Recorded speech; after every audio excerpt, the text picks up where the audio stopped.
Halaman di sini 111.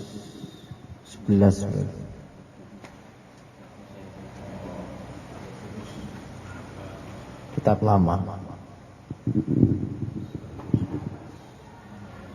Mengenai perkara-perkara yang diharamkan bagi orang yang haid.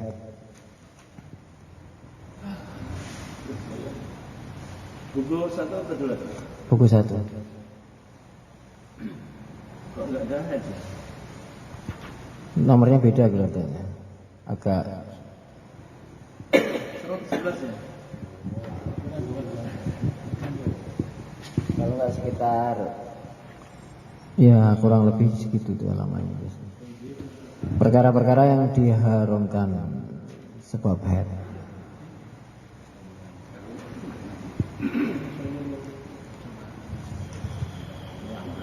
Ini hukum salat ini.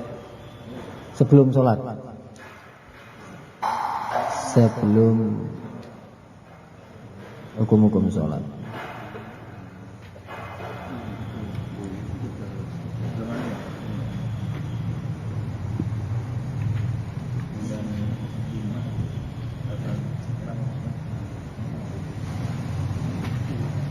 Halaman kita ya, ketemu.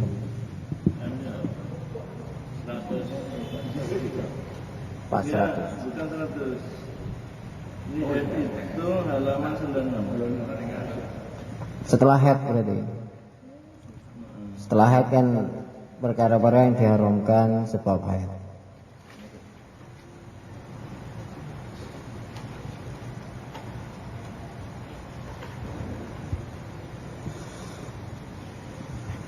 Kemarin terakhir kan masalah membaca Al-Quran ya.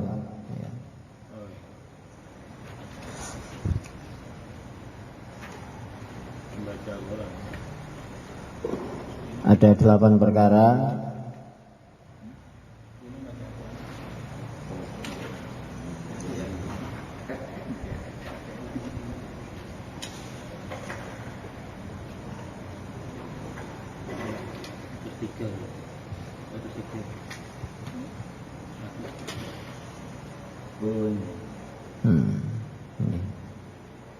Oh, udah haraman.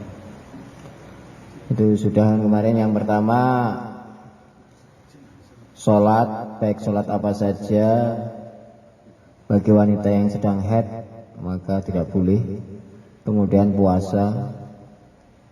puasanya tidak sah, bahkan tidak wajib, cuma nanti wajib mengqadha kalau puasa. Kalau sholat tidak wajib qadha, baik fardu ataupun sunnah tidak boleh, cuman yang diqadha ya puasa fardu. Yang ketiga, membaca Al-Quran, kemarin sudah dijelaskan. Yang ketiga lagi.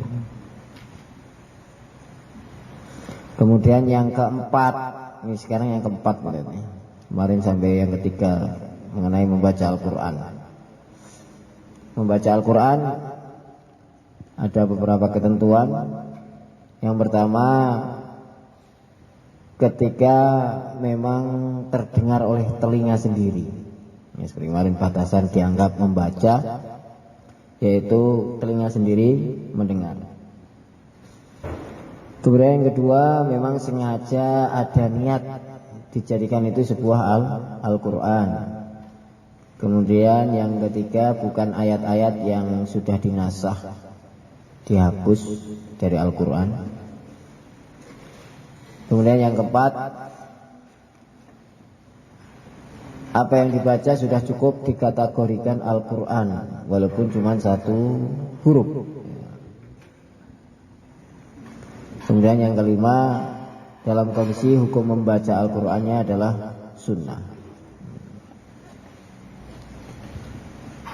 Sekarang yang keempat, belum ketemu. Nah, perkara yang diharamkan bagi wanita yang haid, yang nomor 4, menyentuh Al-Quran. Membaca tidak boleh, menyentuh juga tidak boleh. Dan di sini bukan hanya sekedar Al-Quran saja, Tapi apa saja yang di situ ada tulisan Al-Quran, selagi tidak campur dengan perkara lain, yang perkaranya itu lebih banyak daripada Al-Qurannya. Sehingga walaupun cuma satu kertas, kalau itu isinya Al-Quran tok, tulisan Al-Quran tok, itu pun juga tidak boleh menyentuh tulisan itu. Maka di sini menyentuh mushaf, yaitu sebuah nama bagi benda yang ditulis firman Allah. Pokoknya benda apa saja yang di situ ada tulisannya Al-Quran. Nah itulah nanti tidak boleh disentuh, walaupun nanti ada pengecualian, kecuali kalau digabung dengan ada tulisan-tulisan lain yang selain Al-Quran dan tulisannya itu lebih banyak, termasuk seperti Fadilah Amal, Muntahab Hadis, kitab-kitab. Walaupun di situ ada Al-Qur'annya dalam Fadilah Amal, tapi kan yang selain Al-Qur'an banyak. Sehingga kalau wanita sedang haid, boleh nggak membawa Fadilah Amal? Boleh apa tidak? Boleh. Ya. Karena di situ bukan hanya sekedar Al-Qur'an saja, campur, ada tulisan Indonesianya, ada hadisnya. Iya. Lah kalau membaca Fadilah Amalnya boleh, tapi pas bertepatan ayat Al-Qur'annya ya tidak boleh.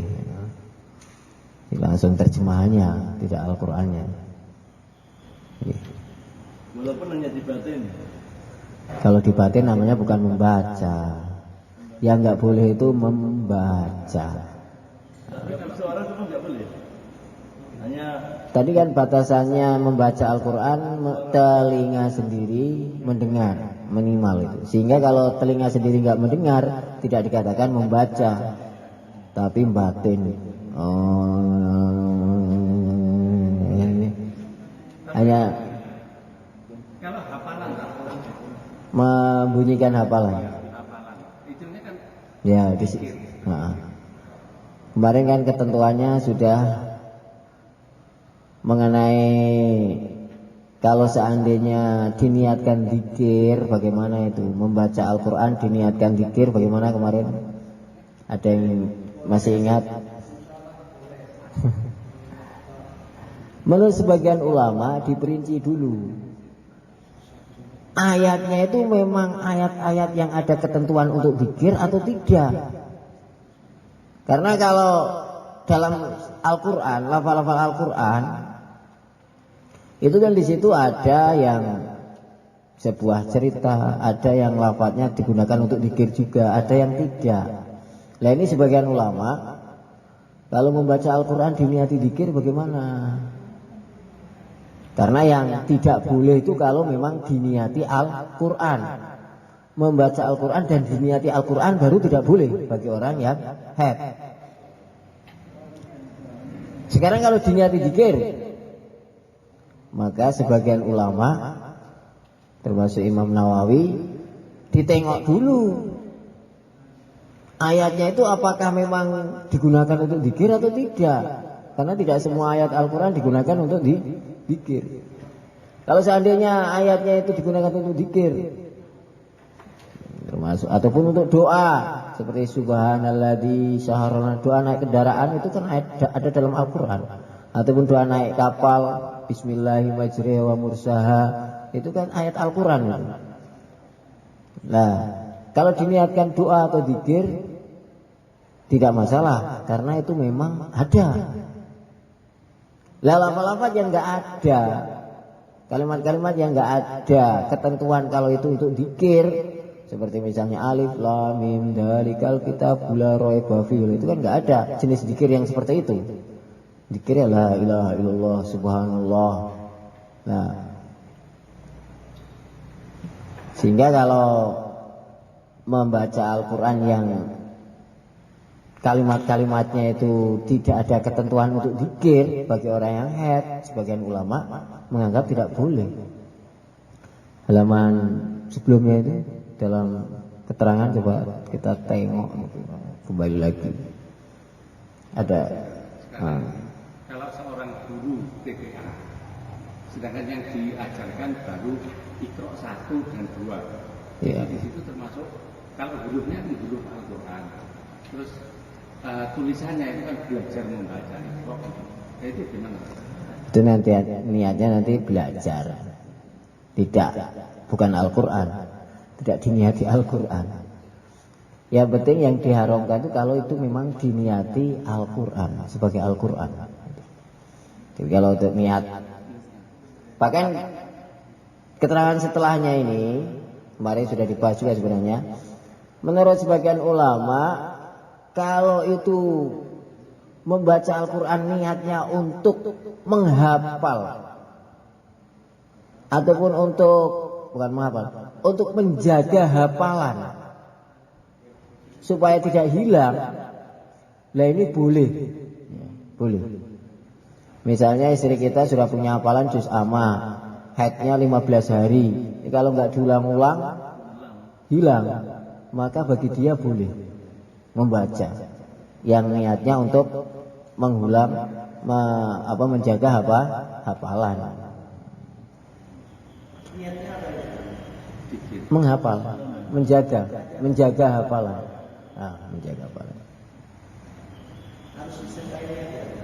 Ya.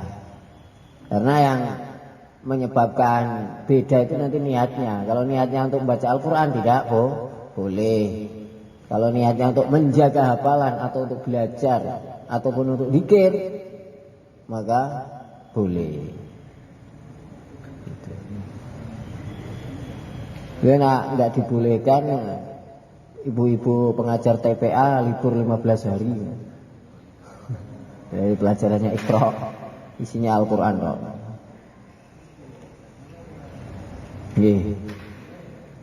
Membaca sudah jelas ini. Jadi secara umum memang tidak boleh membaca Al-Quran dalam kondisi haid. Kecuali berarti yang pertama kalau itu bertepatan dengan ayat-ayat yang digunakan untuk zikir. Yang kedua untuk menjaga hafalan. Dan juga untuk pembelajaran. Masuk belajar Iqra. Kemudian yang keempat yang keempat yang diharamkan adalah menyentuh Al-Quran dan membawa. Menyentuh aja tidak boleh, apalagi membawa. Kecuali di sini dan haram pula membawa mushaf kecuali apabila wanita tersebut mengkhawatirkan atas keselamatan mushaf. Misalnya ada Al-Quran berceceran atau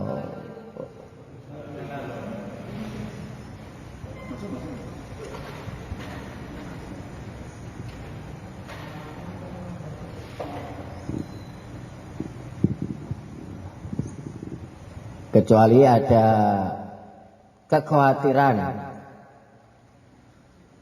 kalau akan menghinakan Al-Quran, misalnya dalam kondisi haid kemudian ada Al-Quran di bawah jatuh, ini kalau nggak diambil nanti tidak memuliakan Al-Quran, akhirnya diambil dalam kondisi haid, maka ini boleh. Kita tengok keterangan dalam menyentuh atau membawa mushaf.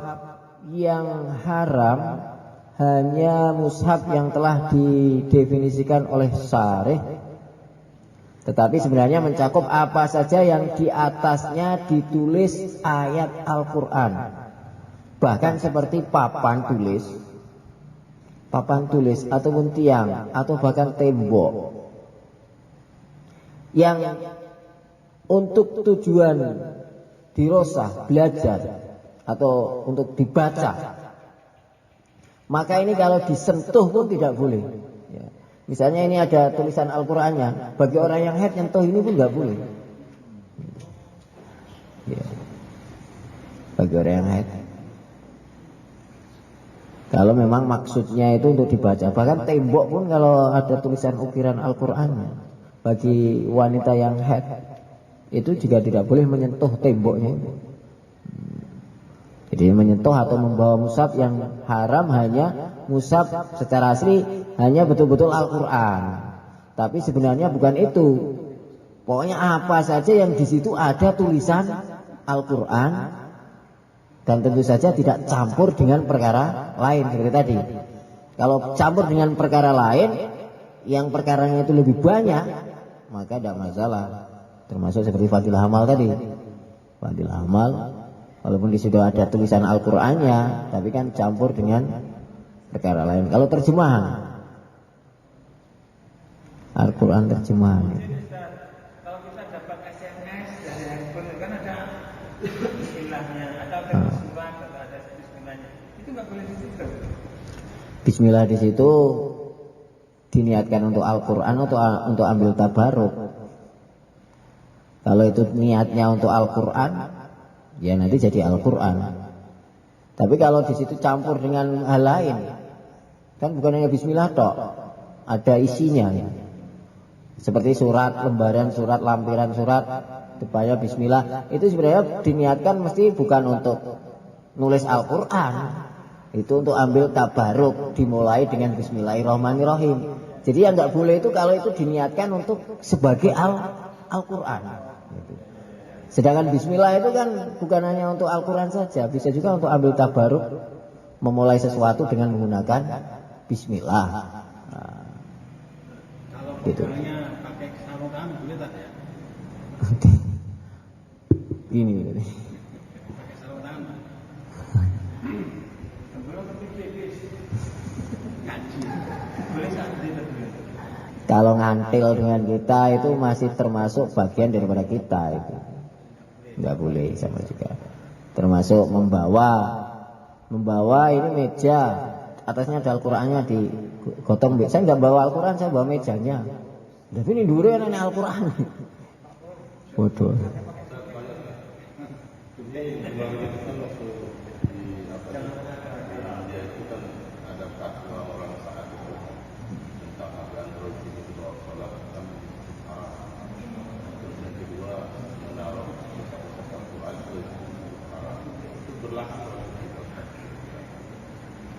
Haram dari segi apanya itu?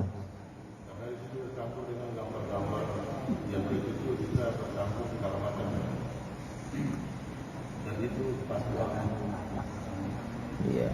Itu kalau secara untuk kehati-hatian dan ilmu tasawuf mendekat kepada Allah itu. Kalau secara asli hukum HP yang ada Al-Qur'annya, ini permasalahan kaitannya dengan Al-Qur'an kan. Karena banyak dalam HP itu kan memorinya terisi Al-Qur'an. Itu kalau hukum HP yang di situ ada memori Al-Qur'annya, selagi tidak dibuka, maka statusnya bukan Al-Qur'an. Tapi ketika dibuka, kemudian muncul di situ ayat-ayat Al-Qur'an, surat Al-Fatihah atau surat Yasin dan sebagainya, nanti statusnya seperti Al-Qur'an. Gitu. Jadi selagi nggak dibuka, tidak nongol, lafadznya Al-Quran tidak nongol, maka bukan dihukumi Al-Quran. Tapi kalau nongol, baru dihukumi Al-Quran, sehingga harus dalam keadaan suci dan sebagainya. Nanti kalau disamakan dengan Al-Quran yang betulan, ini nanti repot. Nanti statusnya kan memori itu seperti otak kita. Sehingga nanti kalau kita punya hafalan Al-Quran nggak boleh masuk ke WC berarti. Berarti kan kita membawa Al-Quran ini di dalam memori kan seperti otak. Di situ menyimpan Al-Quran sebagaimana otak kita. Ketika dimunculkan bisa keluar bunyinya, hafalan Al-Fatihahnya, hafalan surat-surat yang kita hafal. Nanti kalau disamakan dengan dihukumi diharamkan, sama dianggap itu seperti Al-Quran. Sebagaimana HP Android yang di situ di dalam memorinya ada Al-Qur'annya, kemudian disamakan dihukumi seperti Al-Qur'an, sehingga nggak boleh taruh sembarangan, nggak boleh dibawa ke WC. Nanti statusnya sama dengan otak kita yang ada isi Al-Qur'annya, sehingga otak kita nggak boleh dibawa ke kamar mandi, harus tinggal dulu. Nah, makanya kalau dari segi fikih itu HP Android dihukumi Al-Quran atau tidak, yang di situ ada memorinya tergantung. Ketika tidak ditampakkan aplikasinya, lafadznya muncul, maka hukumnya bukan Al-Quran. Tapi ketika ditampakkan, dibuka, sehingga suratnya muncul, lah ketika itulah dia dianggap sebagaimana Al-Quran, mushaf, sehingga megang harus dalam keadaan wudhu dan sebagainya.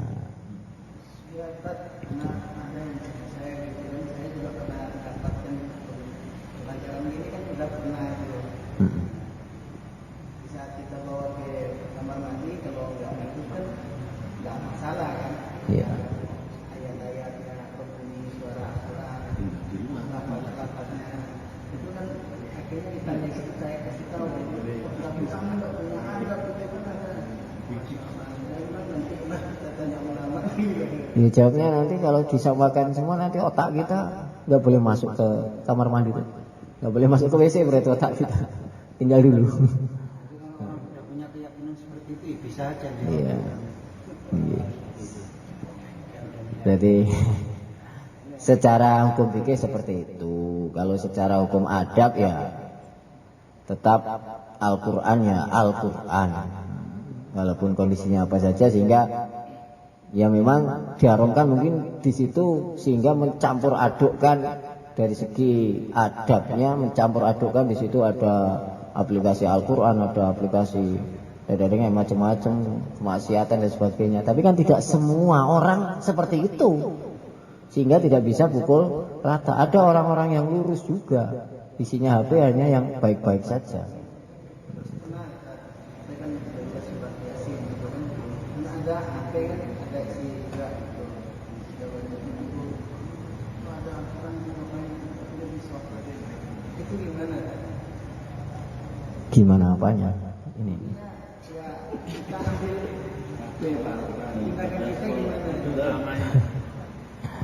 Sebenarnya HP itu kan tatkala darurat, daripada membawa Al-Quran sehingga kemana-mana justru dalam kondisi paling nggak adab, harus pakai wudhu terus. Kalau membawa Al-Quran kan harus pakai wudhu terus. Tapi kalau pakai HP kan nanti ketika mau buka aja wudhunya kan, ya begitu. Ini saya tuh ketika kita bertemu dengan orang Saudi, fatwa ulama Saudi itu bukan masalah kasih memori, bukan, tapi hanya semacam fatwanya agar dimaksimalkan tidak dering ya HP itu dengan suara azan, dengan suara Al-Quran ketika itu dering, ketika ditelepon atau alarm, karena nanti dikhawatirkan ketika di toilet itu suara azan muncul. Itu yang tidak ada. Diharapkan tidak membuat dering yang suara Al-Quran. Hanya itu aja, bukan masalah memori. iya. Intinya ya seperti itulah. Kalau masalah hukumnya seperti tadi, selagi tidak dimunculkan lafaz Al-Qur'annya, statusnya bukan Al-Qur'an. Dianggap Al-Qur'an tatkala lafaznya dimunculkan. Kalau masalah adabnya tetap saja sebenarnya ya Al-Quran tetap Al-Quran, tidak boleh dicampur dengan yang lainnya. Tetapi daripada tidak, apalagi kita mungkin Yasin apalannya simpang siur, nggak barbar, Yasin balik neh. Kalau suruh bawa Al-Quran terus juga harus wudhu terus, sedangkan aktivitas macam-macam di luar. Tergantung kondisinya. Kalau kondisinya dia senantiasa di pondok, tidak kemana-mana, ya menggunakan Al-Quran yang asli lebih utama. Karena dengan melihat mushaf saja ini sudah termasuk mendapatkan pahala.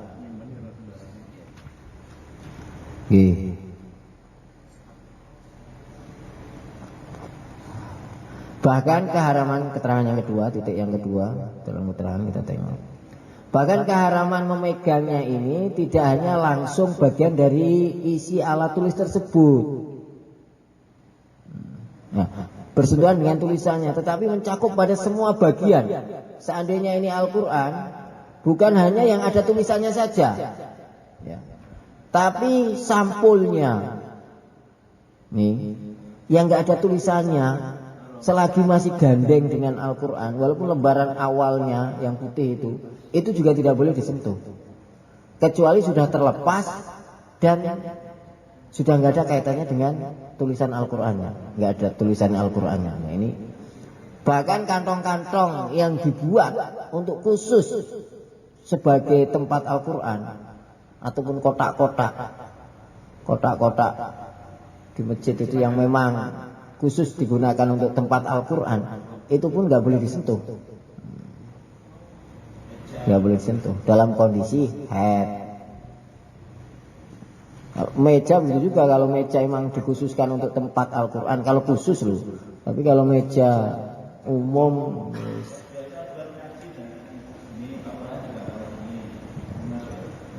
ya kalau itu memang meja khusus untuk Al-Quran. Tapi kalau untuk kitab juga dan yang lainnya juga, maka tidak. Gitu. Itu tak. Kita Kalau sering melihat Al-Quran berceceran karena memang sudah usang. Itu langkah kita yang paling aman gimana? Kalau bisa dijaga dengan ditaruh di tempat yang munasib boleh, itu yang afdol dengan dijaga. Kalau tidak dengan dibakar, tapi harus ada niat untuk menjaga, tidak niat untuk menghinakan. Jadi langkah awal kalau ada tempat yang bisa untuk menampung maka ditampung. Kalau dibakar nanti abunya bagaimana? Itu sudah termasuk Al-Quran apa? Tidak. Nanti debunya kalau sudah nggak ada lafaz Al-Qurannya sudah hilang. Niatnya apa tadi? Menjaga. Niatnya untuk menjaga. Ya. Boleh.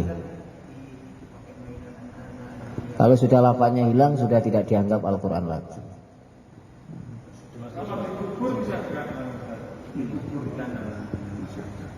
Ya mau pala kincek-kincek gitu. Masih ada kanunya. Dibakar nanti. Kalau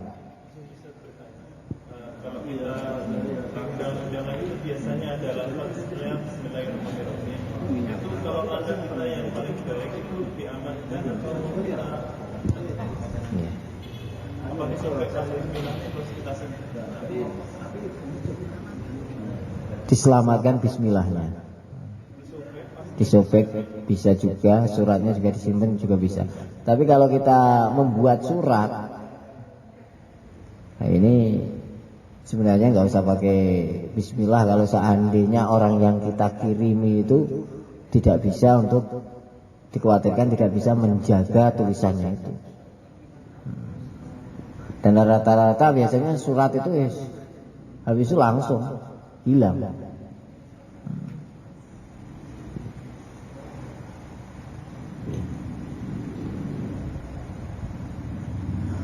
Terus apa lagi? Tidak masalah, berarti bukan termasuk Al-Quran. Ya. Pakai Indonesia aja kalau begitu terjemahannya.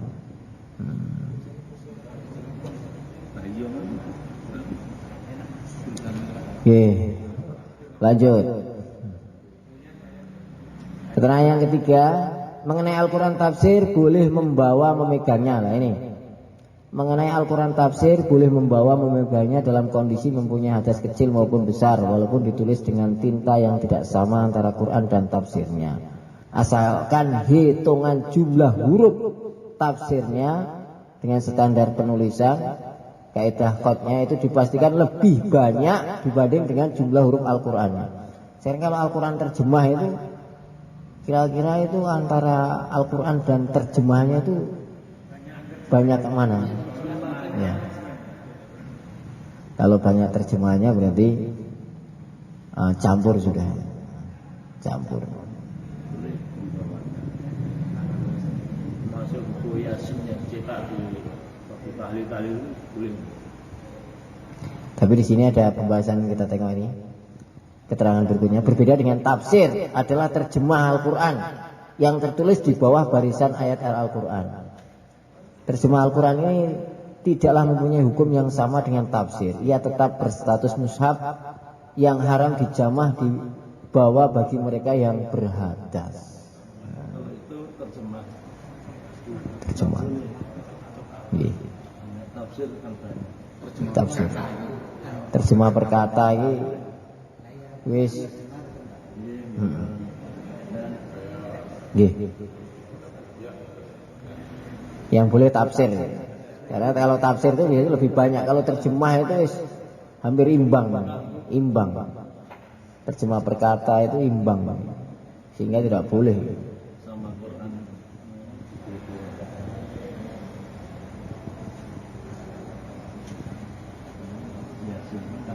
Nggih.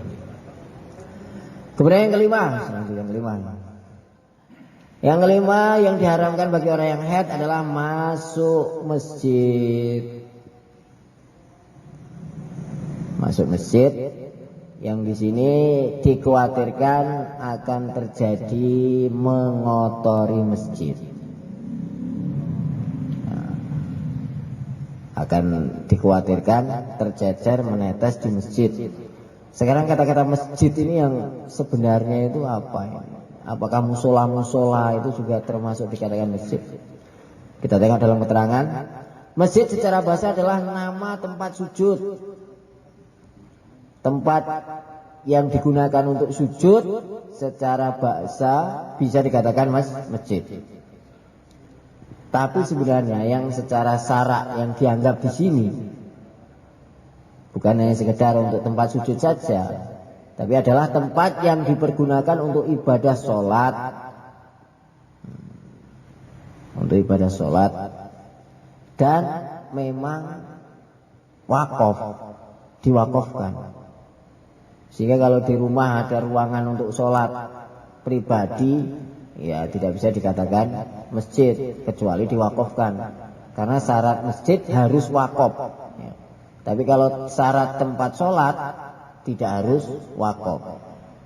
Sehingga kalau ada orang mengatakan ini tanah ini mau saya jadikan masjid, maka secara otomatis langsung jadi wakaf. Karena apa? Masjid harus syaratnya harus berupa barang wakaf. Barang wakaf. Jadi nggak ada masjid milik pribadi, itu nggak ada. Kalau musola pribadi ada. Tempat sholat pribadi ada, musola itu tempat sholat. Tempat sholat pribadi ada. Tapi kalau masjid pribadi itu nggak ada. Namanya masjid, statusnya harus wakaf. Statusnya harus wakaf.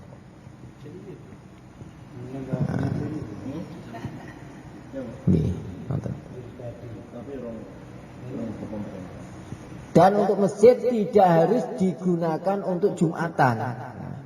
Walaupun tidak digunakan untuk Jumatan, yang penting orangnya itu wakafnya diniatkan untuk masjid, jadi masjid. Ya sudah, jadi masjid itu. Walaupun cuma sedikit tanahnya. Ya. Tapi nanti dalam masalah wakaf, mewakafkan tanah masjid, ini nanti tergantung. Karena ada dua, diniatkan untuk dijadikan masjid atau untuk maslahat masjid. Kalau seandainya secara asli, kalau diniatkan itu memang betul-betul masjid, maka semua tanah itu harus jadi masjid semua. Ini tanah saya wakafkan dijadikan masjid, maka nanti nggak boleh buat parkiran di situ. Itu harus digunakan untuk masjid semua. Nggak boleh buat WC di situ.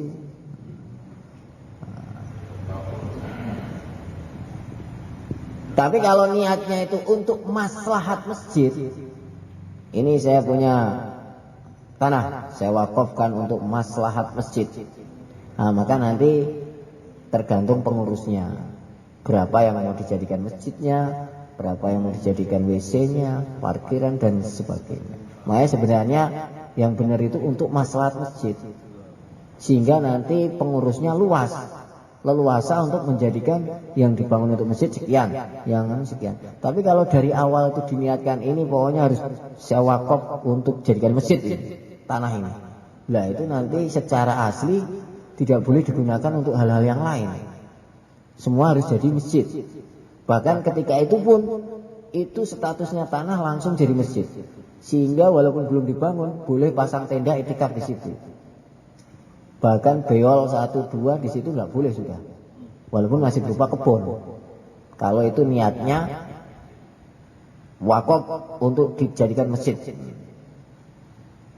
Tapi sebagian ulama ini untuk orang awam, walaupun sebenarnya itu secara lafaz itu mengatakan ini dijadikan masjid, aslinya itu rangkaian apa yang dibutuhkan untuk masjid gitu. Sehingga sebagian ulama ya untuk orang awam dimaklumi kata-kata saya mau wakaf, ini tanah mau saya jadikan masjid, dijadikan masjid. Nah ini ada yang memaklumi, sehingga walaupun lafaznya seperti itu tapi maksudnya untuk rangkaian seluruh apa keperluan-keperluan masjid, termasuk tempat wudhu, WC dan sebagainya, parkir.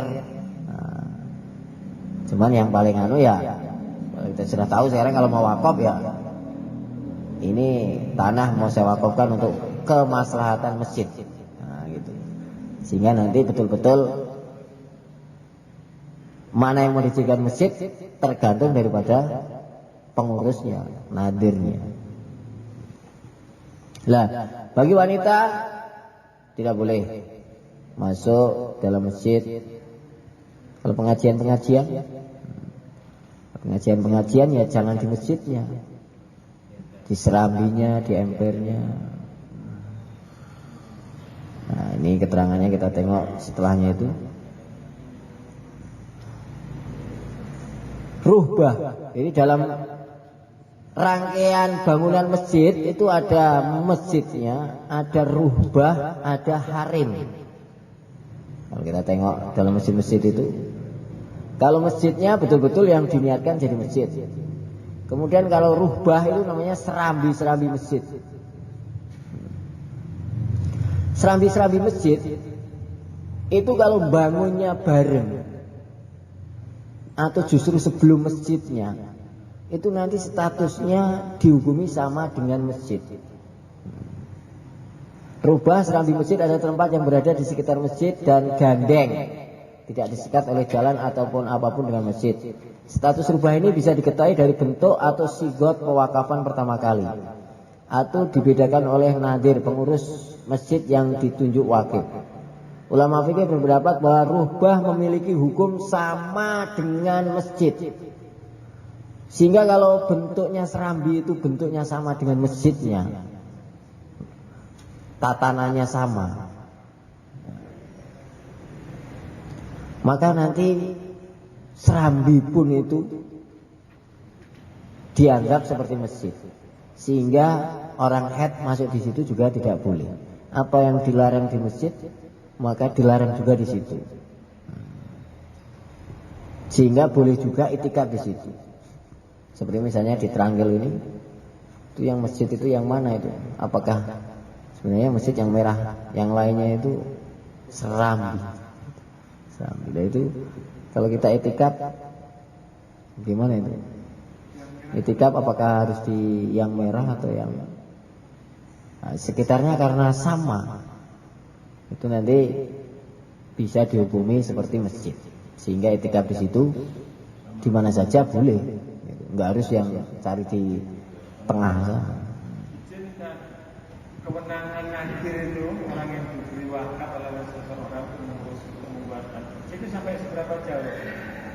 Kewenangannya seperti apa? Kewenangan dia tergantung kemaslahatan. Kalau dia pelaksanaannya sesuai maslahat, maka karena nadir itu nanti kalau tidak menggunakan sesuai maslahat nanti bisa dipecat juga. Yang pecat siapa? Terpecat qadhi, nanti hakim KUA antar agama. Ataupun yang wakaf sendiri bisa. Kalau yang wakaf sudah meninggal, Kalau ahli warisnya bisa nggak? kasus di Inap ini Ustaz, kan lagi ramai sekarang.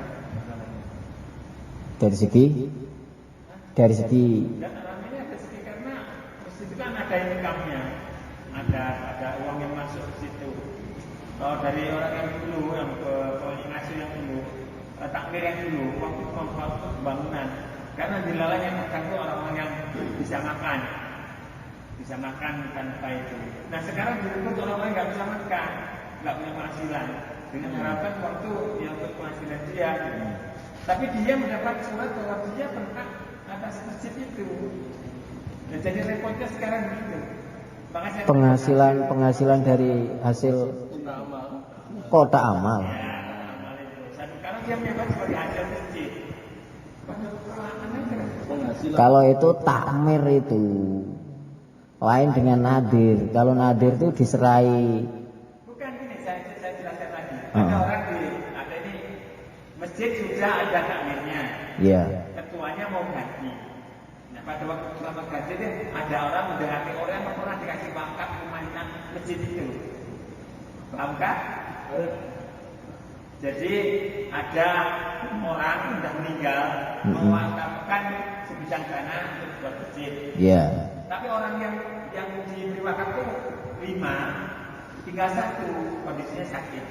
Nah, dia nggak bisa cawe-cawe masjid, jadi masjid tidak terurus. Maka banyaklah orang-orang yang apa namanya Mendekati. apa sih istilahnya? Pokoknya itu orang pengurus-pengurus yang suka relawan lah, relawan lah ya, relawan ada berapa untuk membentuk apa jenisnya takmir, membentuk takmir sampai itu dibangun, dibaguskan lah ya sampai bagus. Ini memang waktu itu nggak ada yang ngaku ini punya siapa sih kita nggak tahu.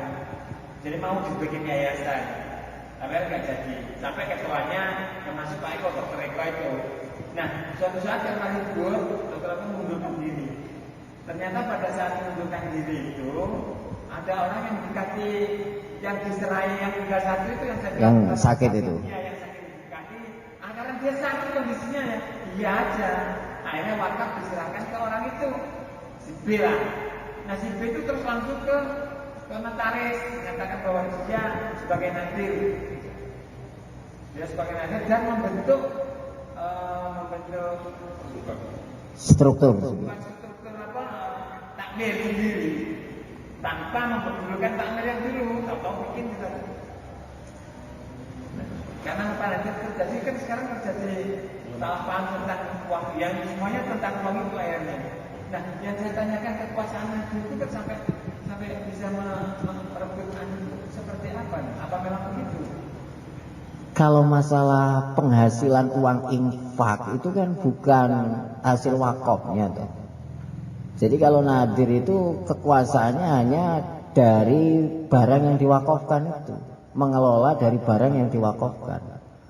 Kalau ini kan permasalahannya memanfaatkan uang infak itu kan. Uang dia sumbangan dari orang-orang. Iya. Karena itu cukup besar dan menunjukkan bagi orang nggak punya kerjaan lumayan. Kalau di Bali itu dari desa itu ditetapkan untuk nadir itu 10% Penghasilan dari wakaf yang ada di sini itu uang infak. dan di sana masjid itu satu masjid ada miliaran. Yang sedikit masjid itu kan banyak masjid. Ini perlu dimutolaah dulu. Karena kasusnya ini berkaitan dengan uang. Kalau secara asli dia hanya berkuasa dalam masalah pembenahan masjid, pengaturan-pengaturan dan sebagainya. Adapun uang-uang yang masuk itu kan sebenarnya bukan dari yang orang yang wakaf kan. Itu urusan lain lagi. Gitu. Kecuali kalau yang diwakafkan sawah, kemudian sawahnya itu digarap menghasilkan. Nah, ini nanti dia bisa ambil sesuai kebutuhan. Kalau yang ini kan permasalahannya uang tidak dari masjid, uang dari jamaah orang lain masuk. Jadi ada. Kalau nggak ada masjid nggak bakal ada orang di sini. Jadi masjid itu yang buat orang mengumpulkan uang. Apakah sih aneh pintar tapi bodoh. Tapi dia tuh lulusan bawah sini masalahnya. Jadi saya agak tahu dia termasuk senior di sini. Lulusan amali sini juga. Tenap. Mbah Mudin nih. Saudaranya Mbak Mudin di Kukuh itu. Kubo. Ya, dia kan mengklaim masjid akhirnya. Karena Pak Darwis. Karena Pak Soko nggak jelas. Sekarang namanya Romo Kiai. Masalah itu paling simpen buat ustaz saja. Sekarang kan terkenal namanya Romo Kiai. Jenggotnya panjang. Jenggotnya panjang. Jangan. Saya nggak ini. Iya. Berarti ini urusannya lain, mengambil barang masjid. Ya itu nanti kan bisa tergantung kemaslahatan, kebutuhan, menurut kebutuhan. Takmir-takmir masjid, muadzin itu memang bahkan imam pun bisa digaji dari hasil itu. Ya. Ya kalau imamnya tes dulu. Termasuk bukan kamu cakupan itu ya. Ya, marbot, takmir itu bisa diambil dari uang itu. Uang hasil daripada infak untuk maslahat masjid. Tapi kalau uangnya itu memang untuk pembangunan masjid, nggak boleh digunakan untuk hal itu. Ada orang nyumbang ini untuk bangun masjid 1 miliar, itu nggak boleh digunakan untuk gaji para imam, gajian itu untuk berarti khusus untuk.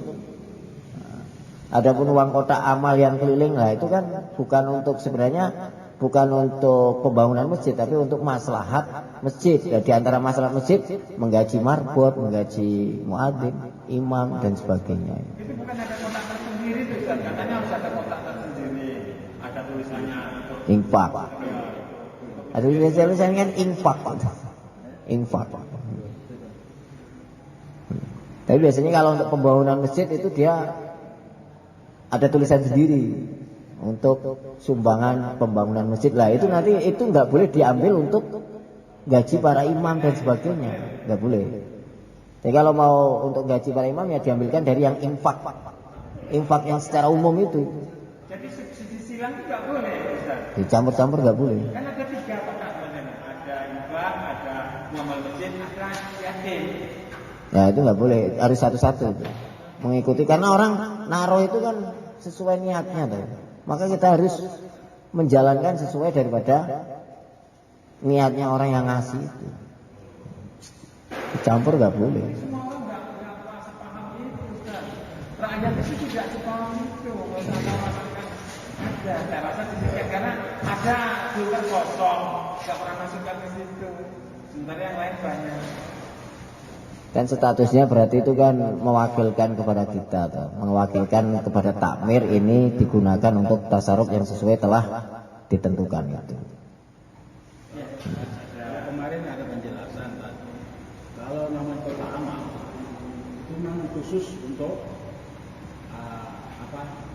untuk bangunan juga nggak boleh katanya, untuk gajian boleh, tapi kalau fungsi kemaslahatan umat itu baru nanti bisa untuk menggunakannya. Iya. Kemarin ini seperti itu. Iya. Makanya sing anu ini tulisannya ini untuk maslahat umat, sehingga nanti bisa buat minum kopi habis musyawarah. Maslahat umat. Iya. Maslahat umat.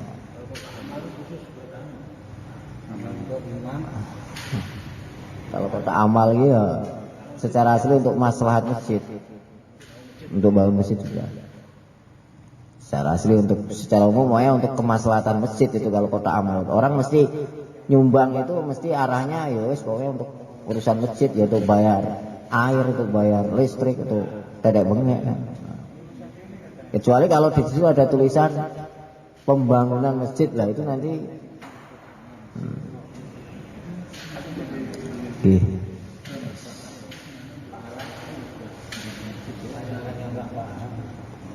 Kemudian kalau bangunan-bangunan yang tidak gandeng dengan masjid tapi ada di sekitar masjid itu namanya harim, termasuk madrasah yang ada di kanan kiri masjid atau namanya harim. Kalau yang gandeng namanya ruhbah, kalau bahasa kita serambi. Kalau yang tidak gandeng mungkin ada dapur, itu namanya pondok, itu namanya harim. Kalau harim ini seperti kalau rumah pribadi berdekatan dengan masjid, tapi pancuran airnya jatuh ke gentengnya masjid, dosa nggak Ustaz? termasuk tidak boleh karena harus jatuh di tanah kita sendiri. Tapi pancuran masjid masuk ke tanah pribadi itu. Jadi saling ya. Saling. Yo wes, ikhlas berarti. Karena dulu pernah Sayyidina Umar menegur Sayyidina Abbas dari pancurannya itu ke jalan. Pancurannya itu ke jalan. Pancurannya ke jalan. Pancuran rumahnya ke jalan. Oleh Sayyidina Umar ditegur. Ini pancuran ke jalan katanya. Jangan protes. Ini dulu yang bangun baginda Nabi.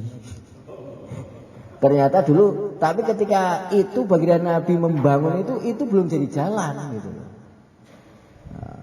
Nah, sama waktu rumah pribadi dipikir di situ belum dibuat WC kamar masjid. Tapi tanahnya punya siapa?